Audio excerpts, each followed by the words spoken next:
Nāc tad, kad jūti, ka ir jāatnāk.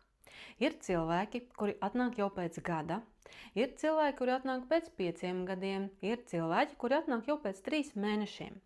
Tas ir atkarīgs no situācijas. Piemēram, notiek kāds pavērsiens darba vietā, tiek saņemts jauns darba piedāvājums, vai notiek kāda sarežģītāka situācija attiecībās ar darba kolēģiem vai ar vadību, tad mēs varam redzēt to, cik ilgi šis sarežģītais laiks būs, kad kaut kas mainīsies vai nemainīsies. Cilvēki nāk arī tad, kad notiek kādi pavērsieni partnerattiecībās un rodas iekšējs jautājums, ko darīt tālāk. Vai var šīs attiecības vēl saglābt, vai tomēr doties katram savā virzienā. Es nolasu informāciju, kas ir ierakstīta zvaigžņu kartē.